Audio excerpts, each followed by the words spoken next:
Shalom, jemaat kasih dalam Yesus Kristus. Sekali lagi selamat malam, shalom. Haleluya, apa kabar buat jemaat yang ada di gereja dan juga yang ada di rumah. Saya yakin dan percaya malam hari ini Tuhan Yesus akan memberikan sukacita dalam kehidupan kita. Kita patut bersyukur buat kebaikan Tuhan dalam setiap kehidupan kita, amin. Kita mau satu dalam doa. Saya undang jemaat Tuhan untuk bangkit berdiri. Terima kasih Allah yang baik, Engkau sungguh luar biasa ya Tuhan. Pada malam hari ini Bapa, kami ucap syukur buat terima kasih Bapa, buat kebaikan-Mu ya Tuhan, buat penyertaan-Mu ya Bapa dalam sepanjang hari ini Bapa. Pada malam hari ini Tuhan, kami datang ke rumah-Mu yang kudus ini ya Bapa. Kami membawa pujian penyembahan kami buat Engkau Tuhan. Kami memberikan yang terbaik buat Engkau Tuhan, sebab Engkau yang sungguh baik dalam kehidupan kami ya Bapa. Beracara di tengah acara ibadah kami ya Tuhan. Engkau berkati acara ibadah kami dari awal pertengahan hingga berakhir ya Tuhan. Biar acara ibadah ini boleh menyenangkan hati-Mu ya Bapa, dan nama-Mu selalu dimuliakan setiap kehidupan kami ya Tuhan. Kami mau siapkan hati kami ya Tuhan. Kami mau berikan yang terbaik buat Engkau ya Bapa. Terima kasih Yesus.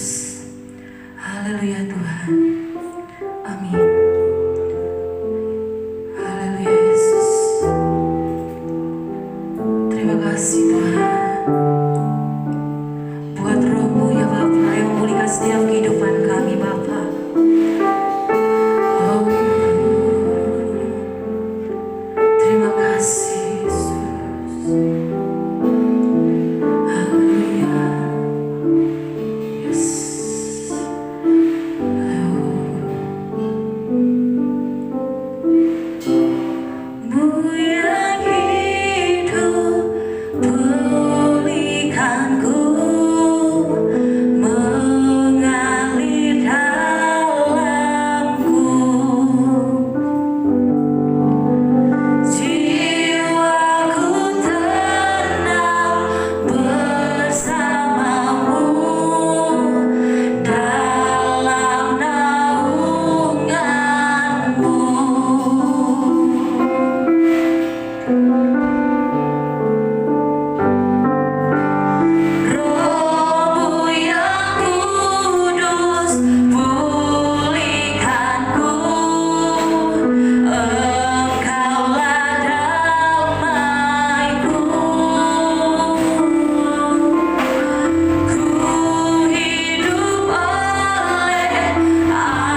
Tuhan. Oh ya Tuhan, terima kasih ya Tuhan, terima kasih ya Tuhan. Biar Engkau yang berbicara ya Tuhan pada malam hari ini ya Tuhan. Oh ya Tuhan, terus Engkau pimpin kami ya Tuhan. Oh ya Tuhan, bagi jemaat-Mu ya Tuhan yang mendengarkan firman ini ya Tuhan.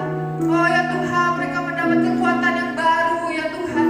Oh ya Tuhan, dapat pemulihan ya Tuhan, dapat kesembuhan ya Tuhan yang terjadi ya Tuhan malam hari ini ya Bapa. Terima kasih ya Tuhan Yesus, terima kasih Tuhan. Dalam nama Tuhan Yesus, haleluya. Amin. Terima kasih.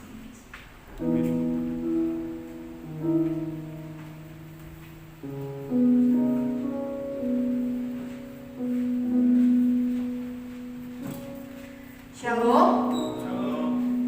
Ya, gimana kabarnya saudara malam hari ini? Luar biasa. Luar biasa. Puji Tuhan. Ya. Pada malam hari ini saya mau bagikan firman Tuhan dengan tema bagaimana caranya kita mengaktifkan kuasa dan urapan Roh Kudus gitu dalam hidup kita. Ini tuh sangat penting banget gitu ya saudara ya bagi hidup kita. Karena begini, ketika Tuhan Yesus masih berada di dunia ini gitu ya, Tuhan Yesus pun juga dipenuhi oleh kuasa dan urapan dari Roh Kudus. Dan saat Tuhan Yesus dibaptis pun dan keluar dari air saat dibaptis itu pun Roh Kudus berupa burung merpati itu turun gitu ya ke atas Tuhan Yesus gitu ya. Nah, hal ini menyertai pelayanan Tuhan Yesus gitu. Dan maka terjadi dengan tanda ajaib dan mujizat yang heran gitu ya. Nah, hal ini pun ditulis gitu ya dan disaksikan oleh Rasul Paulus gitu. Oleh Rasul Petrus gitu ya. Dalam kita baca sama-sama di slide selanjutnya di Kisah Para Rasul 10 ayat 38. Ya.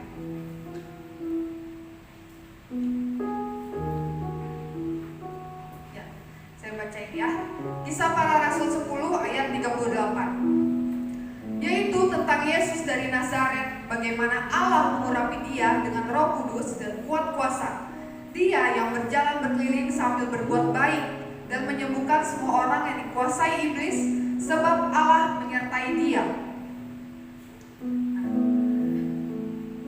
Pentingnya buat kita gitu untuk diurapi Roh Kudus adalah kita harus tahu gitu ya, musuh dalam kehidupan kita itu adalah si iblis.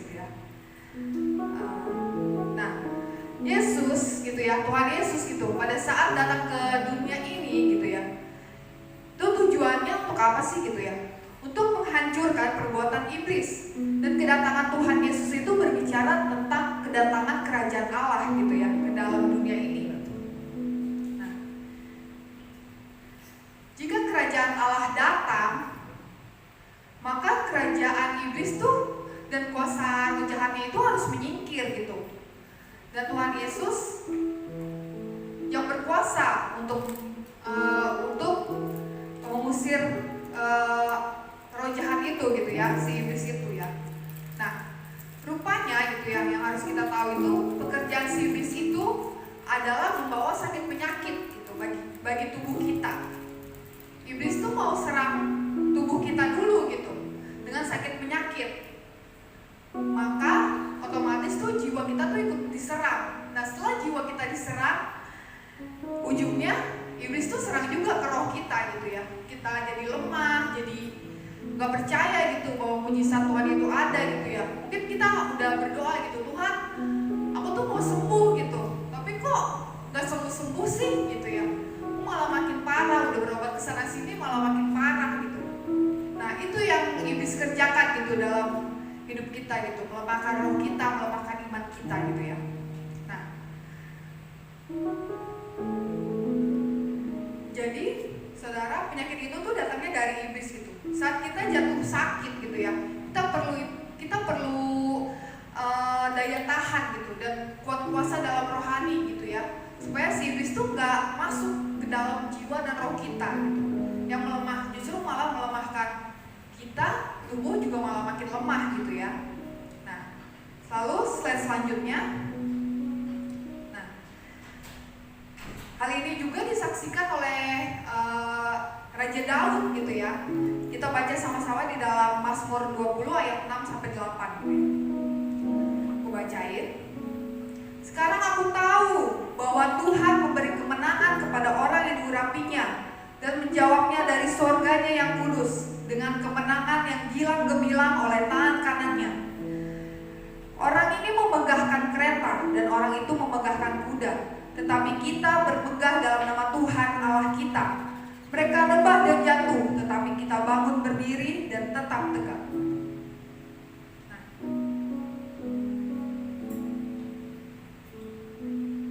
Nah, tentang pentingnya urapan. Nah, di Mazmur, maksudnya di Mazmur 20 ini gitu ya, Daud berbicara tentang pentingnya urapan dan kuat kuasa Roh Kudus gitu dalam hidup kita.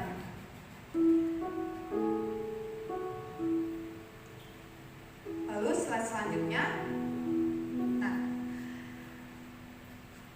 apabila kita adalah orang yang diurapi Roh Kudus, firman Tuhan mengatakan bahwa satu, Tuhan akan memberikan kemenangan dan keberhasilan di dalam setiap perjalanan hidup kita gitu ya. Nah, mungkin banyak dari kita gitu ya yang mungkin memiliki usaha gitu ya, bisnis, pekerjaan gitu ya, dan Tuhan buat berhasil gitu dalam hidup kita gitu ya. Itu tuh bukan karena nggak semuanya karena usaha kita gitu ya, nggak semua karena kita karena saya yang mengerjakan itu semua gitu ya. Tapi itu pasti ada campur tangan Tuhan gitu dalam setiap kegiatan kita gitu ya, dalam bisnis, dalam pekerjaan kita, dalam kuliah kita, pasti ada campur tangan Tuhan gitu. Tuhan buat berhasil itu semua karena Tuhan gitu ya, bukan semua karena saya gitu ya. Nah, yang kedua, Tuhan akan menjawab doa kita dengan kemenangan yang gilang gemilang oleh tangan kanannya.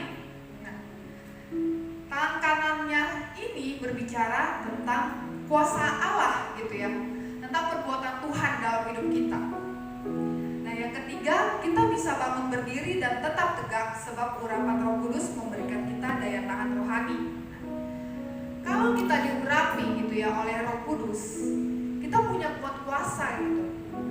Artinya kita bisa berdiri dan tetap tegak sebab urapan Roh Kudus dan kuat kuasa ini memberi kita daya tahan.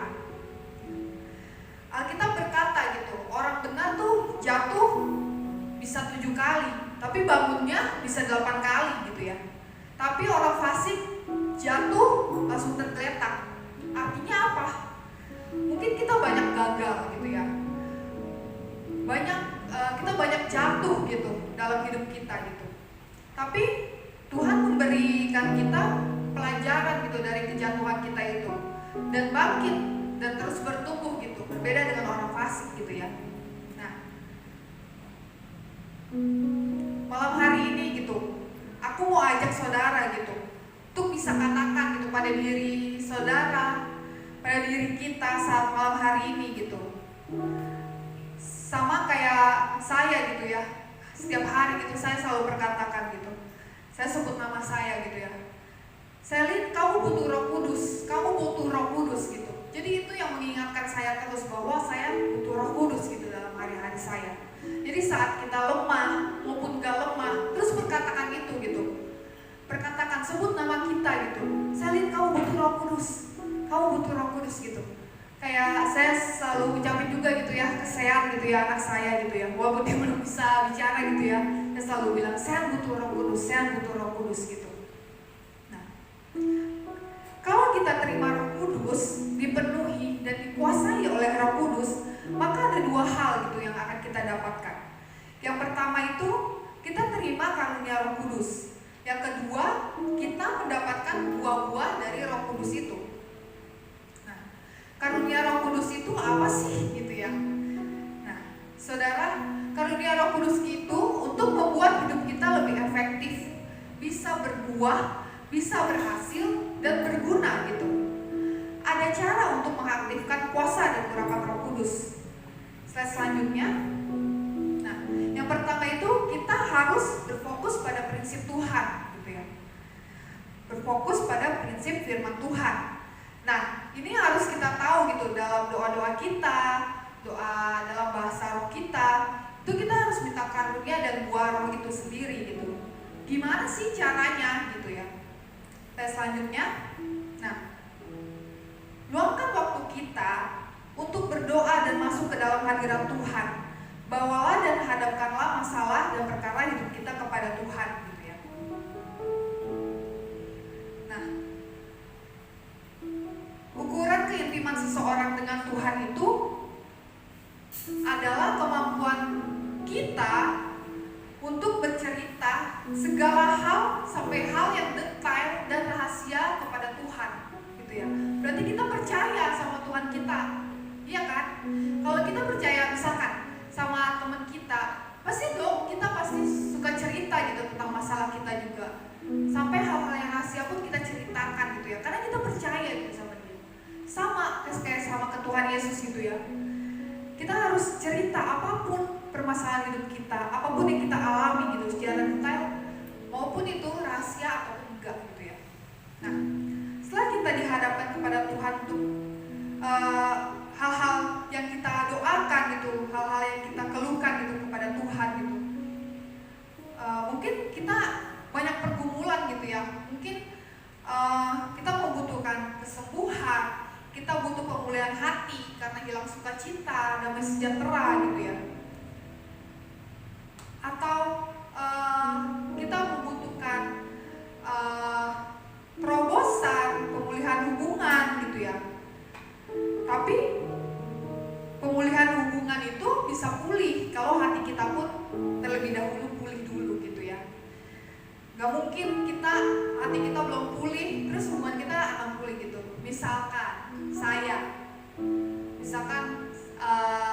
contoh kecil, saya berantem gitu sama suami saya. Rasanya tuh kayak ada yang rasa kesel gitu ya, dongkol gitu kan. Pasti kan gak langsung bisa baikan gitu, gak bisa langsung ngobrol seperti biasa gitu ya. Kita harus pulihin dulu. Saya harus pulihin dulu hati saya gitu ya. Saya pulihin dulu hati saya, baru saya bisa kembali berbaikan lagi sama suami saya. Ya, seperti itu saudara. Nah, kalau saudara butuh terobosan dalam keuangan atau pelayanan gitu ya, mungkin Tuhan kok keuangan saya lagi sulit ya gitu, kok keuangan saya segini-gini aja ya, kok pelayanan saya stuck di sini-sini aja ya gitu ya. Nah, hadapkan gitu sama Tuhan, taruh di kaki Tuhan gitu, berdoa Tuhan, Tuhan mau berbuat apa gitu dalam hidup saya gitu. Tuhan tolong buat mujizat lah gitu. Gimana lah doa saudara gitu ya di hadapan Tuhan gitu. Nah, yang paling penting itu saudara harus mulai baca dan membuka dan membaca Alkitab gitu. Kenapa ini perlu gitu ya? Nah, saudara harus tahu gitu bahwa Roh Kudus itu bekerja seturut firman Tuhan. Nah, Roh Kudus gak akan mengingatkan firman Tuhan yang gak pernah kita baca, gak pernah kita dengar, dan yang gak pernah kita ketahui gitu. Karena Roh Kudus ya kerjanya ya seturut firman-Nya Tuhan gitu ya. Kalau seseorang tidak mempunyai firman Tuhan gitu dalam hidupnya, maka Roh Kudus itu gak bisa bekerja dalam orang itu gitu. Mungkin ada orang yang penuh firman Tuhan, penuh Roh Kudus gitu, berdoa untuk saudara untuk minta mujizat Tuhan, minta kesembuhan. Mungkin mujizat itu bisa kita terima gitu. Tetapi dalam hidup kita gitu, kita mau mendapatkan kemenangan, mujizat, berkat dan kelimpahan gitu setiap saat gitu dalam hidup kita. Kan gak mungkin kita selalu minta tolong misalkan gembala sidang kita gitu untuk berdoa untuk kita terus gitu ya. Tapi kan ada saat-saat dimana kita perlu gitu untuk berdoa, untuk berdua gitu dengan Tuhan gitu ya, pribadi dengan Tuhan gitu ya. Nah itu supaya Roh Kudus itu bekerja gitu. Kalau mau Roh Kudus itu bekerja dalam dalam hidup kita, ya kita perlu firman Tuhan gitu, baca firman Tuhan, baca Alkitab kita. Nah, kalau saudara butuh kesembuhan gitu ya,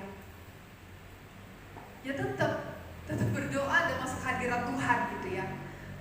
Nah, pasti saudara tuh sering dengar khotbah, oleh bilur-bilur Tuhan Yesus kita telah disembuhkan gitu ya.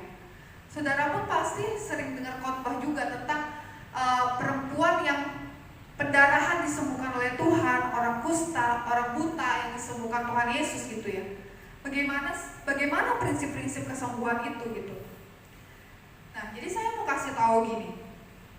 Banyak orang Kristen yang percaya sama Tuhan Yesus gitu ya. Setiap orang yang percaya pribadi Tuhan Yesus, pasti dia terima keselamatan dan hidup yang kekal gitu ya. Amin. Nah, tetapi orang yang membaca firman Tuhan dan yang menjalankan prinsip-prinsip firman Tuhan itu, dia akan diberkati dan berhasil selama dia hidup di dunia ini gitu ya. Katakan amin. Ya, pasti kita mau ya selama di dunia ini ya, kita dibuat diberkati Tuhan dan berhasil gitu. Nah, percaya kepada Tuhan Yesus, percaya pada firman dan prinsip-prinsip yang kita lakukan itu adalah hal yang berbeda gitu ya. Ada dua hal yang berbeda gitu. Gak jarang gitu ya kita lihat orang Kristen yang percaya Tuhan Yesus gitu, yakin bahwa dia sudah terima keselamatan dari surga gitu, tetapi hidupnya tuh selalu gagal, selalu hidupnya miskin, kekurangan, dan terus dalam hidup dalam kekalahan gitu ya. Nah itu karena mereka tidak hidup menurut prinsip-prinsip firman Tuhan gitu. Itu kita harus koreksi gitu dalam hidup kita. Kenapa sih Tuhan, kok saya nggak pernah berhasil ya melewati ini? Kenapa sih Tuhan, kok Tuhan nggak buat mujizat ya buat saya untuk ini, untuk hal ini gitu. Kita harus cek apakah kita baca gitu firman Tuhan itu setiap hari, merenungkannya itu setiap hari gitu. Nah, slide selanjutnya. Nah, apabila kita membutuhkan nasihat dan tuntunan Tuhan, kita mengetahui bahwa kita perlu membangun keintiman dengan Tuhan yang berdasarkan oleh kasih dan komunikasi. Sebab kepada orang yang karib, Tuhan akan memberitahukan jalan-jalannya gitu. Nah, kuncinya tuh cuma satu gitu ya. Kita harus intim sama Tuhan.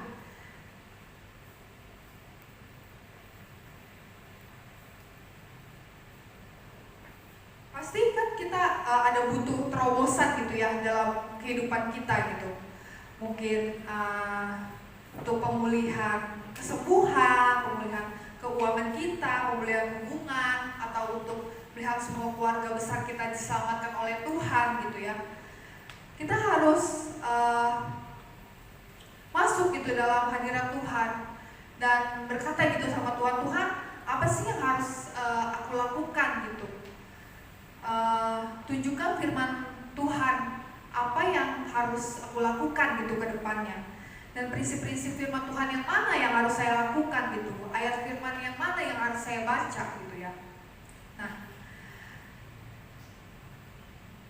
saya percaya gitu saudara, saat Tuhan memberikan firman-Nya itu adalah tuntunan dari Tuhan gitu ya. Itu adalah nasihatnya Tuhan gitu. Selanjutnya saya mau baca Mazmur 73 ayat 24. Slide selanjutnya.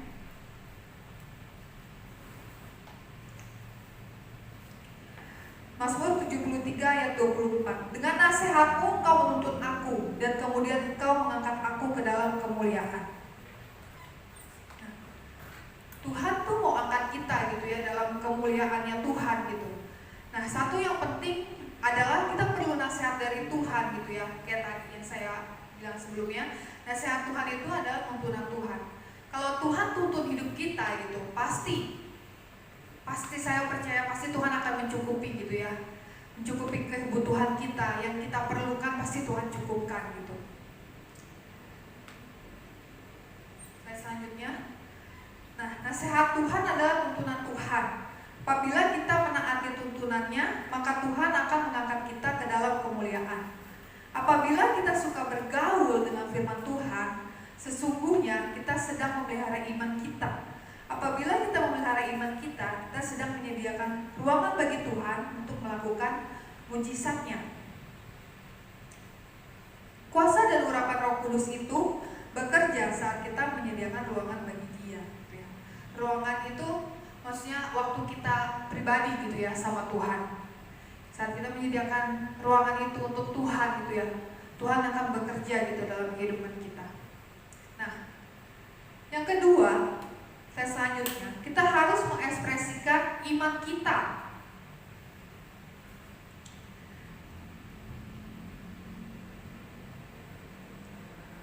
Nah, mengekspresikan iman kita itu seperti apa sih gitu ya? Mengekspresikan iman itu kita berkata-kata bernubuat gitu dalam hidup kita, berkata-kata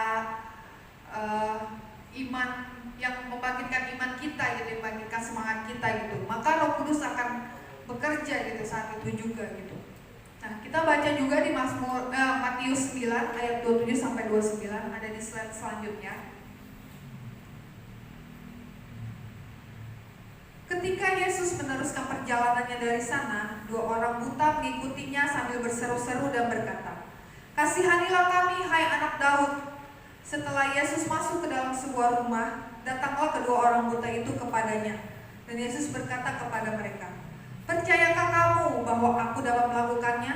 Mereka menjawab, "Ya Tuhan, kami percaya."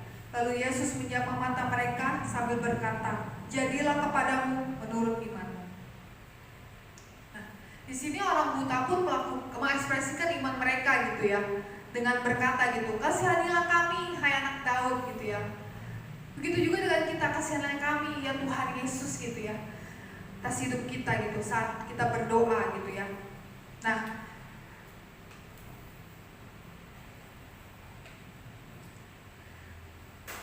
pasti ada waktu gitu yang ditunggu gitu ya oleh orang buta ini gitu ya untuk Tuhan Yesus melakukan mujizatnya gitu kan. Kenapa menunggu? Karena Tuhan Yesus tuh bertanya dulu gitu kepada orang buta ini gitu kan. Bertanya dulu Tuhan Yesus sama orang buta ini, "Percayakah kamu bahwa aku dapat melakukannya?" Nah, di situ Tuhan mau kita percaya gitu bahwa Tuhan Yesus itu berkuasa atas kegelapan. Dia itu terang untuk dan berkuasa untuk menjelikan mata orang buta ini gitu. Nah, seringkali gitu ya, hidup kita di dunia ini tuh nggak tahu apa yang harus kita lakukan gitu ya. Seringkali tuh Tuhan tuh nggak kelihatan gitu ya di mata kita. Kebaikan Tuhan tuh suka nggak inget lah kita gitu ya, lupa. Kita suka lupa kebaikannya Tuhan atas hidup kita. Terus tapi Tuhan tuh bisa melihat kita gitu. Tuhan tahu apa yang kita butuhkan gitu ya. Tapi Dia pun menunggu gitu. Kita minta sama Dia gitu ya.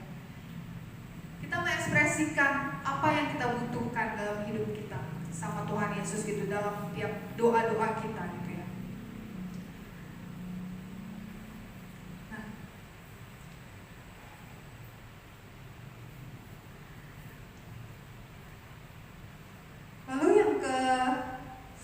Ketiga, kita harus melakukan tindakan iman gitu ya, seperti di Yakobus 2 ayat 13 sampai 14. Saya bacain. "Sebab penghakiman yang tidak berbelas kasihan akan berlaku atas orang yang tidak berbelas kasihan, tetapi belas kasihan akan menang atas penghakiman. Apa gunanya saudara-saudaraku jika seorang mengatakan bahwa ia mempunyai iman, padahal ia tidak mempunyai perbuatan? Dapatkah iman itu menyelamatkan dia?" Iman ini bereratan dengan kasih dan belas kasihan gitu ya. Orang berkata gitu, selalu berkata, "Saya punya kok iman kepada Tuhan Yesus" gitu. Tapi gak jarang kita temuin orang itu ternyata jahat. Orang itu mulutnya gak baik gitu. Mereka penyebar hoax gitu ya. Nah, itu tuh Alkitab bilang orang ini tuh bukan orang yang beriman gitu. Imannya tuh mati gitu. Kalau kita nggak ada belas kasihan gitu sama kita pun nggak akan dapat belas kasihan gitu dari Tuhan. Nah, lanjut lagi di Yakobus 2 ayat 15 sampai 17 gitu ya. "Jika seorang saudara dan saudari tidak mempunyai pakaian dan kekurangan makanan sehari-hari, dan seorang dari antara kamu berkata, 'Selamat jalan,' kenakanlah kain panas dan makanlah sampai kenyang. Tetapi ia tidak memberikan kepadanya apa yang perlu bagi tubuhnya. Apakah gunanya itu? Demikian juga halnya dengan iman. Jika iman itu tidak disertai perbuatan, maka iman itu pada hakikatnya adalah mati.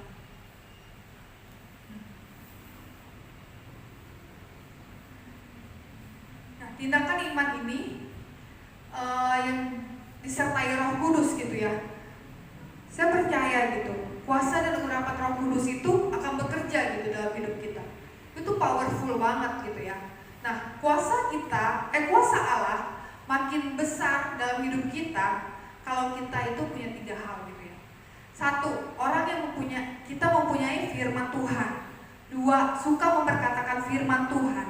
3, punya belas kasihan kepada orang lain. Maksudnya perbuatan tuh apa gitu ya? Perbuatan kasih. Iman kita tuh gak akan bekerja kalau kita gak punya belas kasihan terhadap orang lain gitu ya. Yang dipikirinya tuh diri kita terus gitu ya. Nah, jadi Roh Kudus itu bekerja saat kita mempunyai belas kasihan, mempunyai kemurahan hati gitu bagi orang lain gitu ya. Nah, jadi orang yang diurapi Tuhan itu kelihatan tuh pasti makin dahsyat gitu ya hidupnya ya, makin diberkati Tuhan, tapi saat dia makin diberkati Tuhan, makin kuasa Tuhan dahsyat dalam hidupnya tuh dia semakin rendah hati gitu ya. Ada buah roh, ada sukacita dalam hidupnya. Itu yang dinamakan penuh dengan Roh Kudus gitu ya. Nah, jadi malam hari ini kita mau ajak kita semua gitu ya, saudara, mari kita doa tiap hari, baca firman Tuhan setiap hari, perkatakan firman Tuhan setiap hari, supaya mujizat Tuhan, supaya berkat kelimpahan dari Tuhan itu turun gitu dalam hidup kita.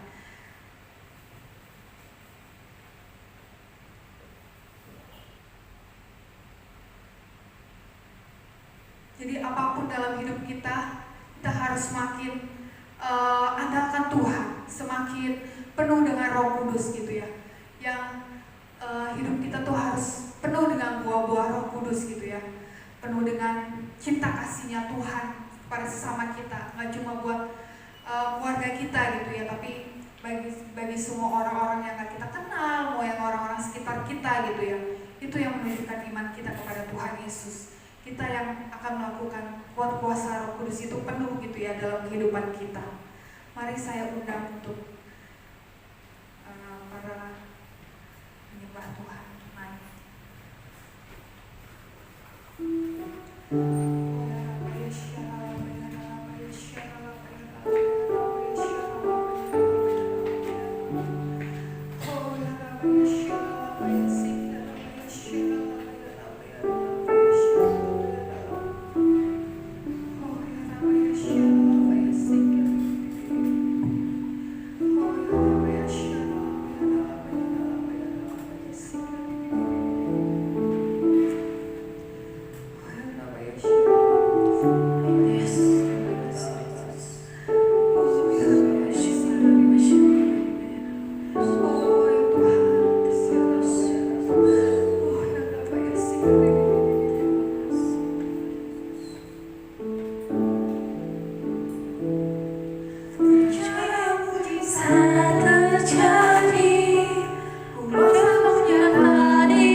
kami ya Bapa.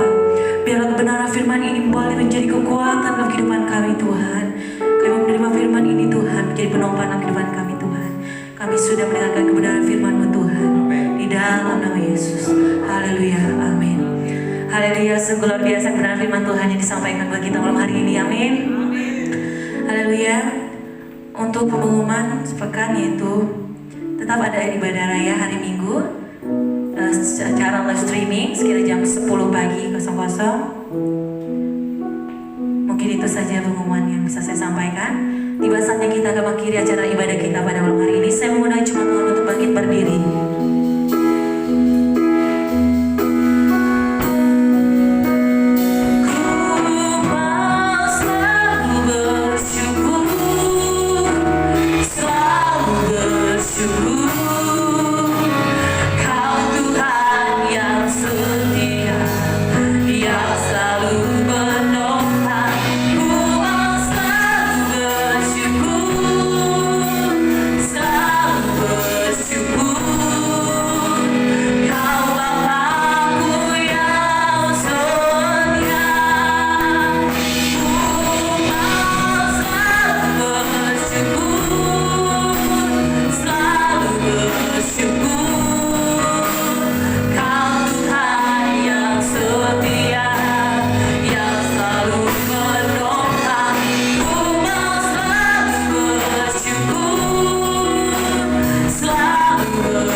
Terima kasih Tuhan, terima kasih Bapa, terima kasih Roh Kudus buat malam hari ini Tuhan. Kami telah disegarkan oleh firman-Mu ya Bapa. Kami percaya Tuhan firman-Mu akan berbuah bagi kami ya Bapa.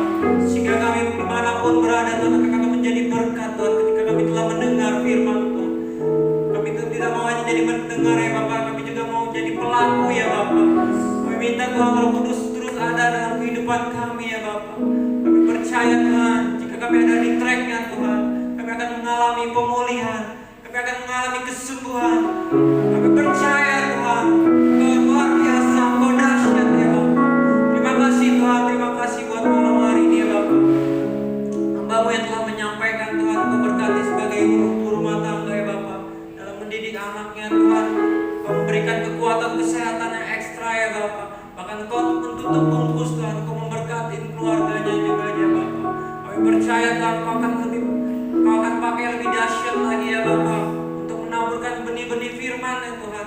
Kami percaya Tuhan, Kau akan pakai dengan dahsyat di dalam nama Tuhan Yesus.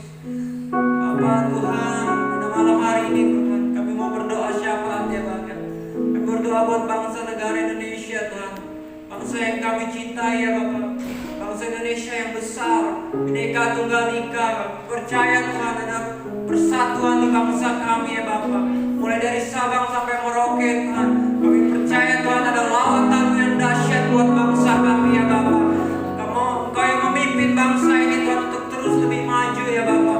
Tuhan, kami menolak Tuhan dari kuasa gelap, kuasa setan, hoax, propaganda yang memecah belahkan bangsa kami. Kami tolak, kami hancurkan di dalam nama Tuhan Yesus. Engkau yang memberkati bangsa Indonesia yang besar ini Tuhan. Bangsa ini akan menjadi berkat buat bangsa-bangsa yang lain bangsa kami ya Bapa. Bapak Presiden dan beserta Wakil Tuhan, Kabinet Menteri, DPR, MPR, pemerintahan pusat maupun daerah ya Bapa. Kami ikat dalam satu kasih Tuhan, sebagai pelayan-pelayan negara ya Tuhan, yang mempunyai hati kejujuran ya Bapa. Engkau pakai Tuhan para pemimpin kami Tuhan, menjadi pemimpin yang takut akan Tuhan ya Bapa. Membawa Indonesia lebih maju lagi ya Bapa. Membawa Indonesia bersih daripada koruptor Tuhan. Kami percaya Tuhan ada perubahan yang dahsyat buat bangsa Indonesia ya Bapa. Terima kasih Tuhan, terima kasih. Kami berdoa buat pemimpin Gembala pembina kami Bapak Insinyur Niko Natarajo dan keempat wakil Gembala Raya Bapak Andi Markus, Gembala sidang kami Bapak Natal Abraham. Kami serahkan Tuhan semua gembala ini ke dalam tangan-Mu ya Bapa. Kau yang telah memilih Tuhan, Kau akan memakai lebih dahsyatnya lagi ya Bapa. Kau yang menaburkan firman-Mu Tuhan, apa yang menjadi isi dan pikiran hati-Mu Tuhan akan terpancar dari gembala-gembala kami ya Bapa. Engkau menutup bungkus Tuhan gembala kami, bahkan keluarga besarnya ya Bapa. Kau tutup bungkus Tuhan dimanapun gembala kami berada pada malam hari ini Bapa. Bahkan Kau memberkati Tuhan, Kau memberikan kekuatan kesehatan yang ekstra ya Bapa. Kami percaya Tuhan Kau akan pakai lebih dahsyat lagi ya Bapa. Kami berdoa Tuhan buat gereja kami GBR 18 The Hotel Tuhan, supaya menjadi kerinduan kami ya Bapa, supaya menjadi kemauan kami sebagai kami jemaat Tuhan. Kami rindu Tuhan bahwa bangkai yang kosong Engkau akan penuhi. Setiap ibadah kami akan penuh Tuhan. Kami merasakan Tuhan Engkau akan memakai gereja kami GBR 18 Tuhan. Terlebih Tuhan generasi Yeremia yang kami serahkan ke dalam tangan Tuhan. Generasi Yeremia yang anak-anak muda ini yang takut akan Tuhan, yang tidak kompromi dengan dosa dan melakukan kehendak Bapa pada zaman ini. Kami serahkan Tuhan anak-anak muda ke dalam tangan-Mu ya Bapa. Kami serahkan dalam pergaulannya Bapa. Kami serahkan dalam pendidikannya Tuhan. Bahkan yang bekerja Tuhan, bahkan yang membutuhkan pekerjaan Tuhan, kami minta Tuhan Engkau yang melengkapi semua anak-anak muda Tuhan, sehingga mereka mempunyai anak muda yang takut akan Tuhan, anak muda yang berada di tracknya Tuhan, anak muda yang menjadi teladan. Kami percaya Tuhan, anak-anak muda di GBR 18 akan Engkau pakai dengan dahsyat Tuhan. Semua jemaat kami ya Bapak, anak-anak sekolah minggu, anak pra-remaja, orang tua, anak youth, opa ya Bapak, semuanya Tuhan kiranya Kau memberkati Tuhan, Kau memberikan kesehatan, kekuatan yang ekstra ya Bapak. Mungkin pada malam hari ini Tuhan ada yang mengalami kelemahan tubuh Tuhan, Kau yang menjamah Tuhan, ada biru-biru Kristus mengalir ya Bapak. Kami percaya Tuhan setelah ibadah ini mereka akan mengalami pemulihan, mereka akan mengalami kesembuhan. Kau akan bekerja Tuhan di rumah-rumah, di sekolah-sekolah Tuhan. Kami percaya Tuhan api Pentakosta ini tidak akan padam ya Bapak, tetapi api Pentakosta ini akan bernyala-nyala ya Bapak. Setiap kami menyambut menyongsong di 2021 Tuhan, pakai kami lagi ya Bapak, para pelayan Tuhan. Ikatkan kami dengan tali kasih ya Bapak, sehingga kami melayani dengan ketulusan kami ya Bapak, karena kami mencintai Engkau Tuhan. Terima kasih Tuhan, terima kasih buat malam hari ini ya Bapak. Sebelum kami mau pulang, kami mau terima berkat daripada Hamba-Nya.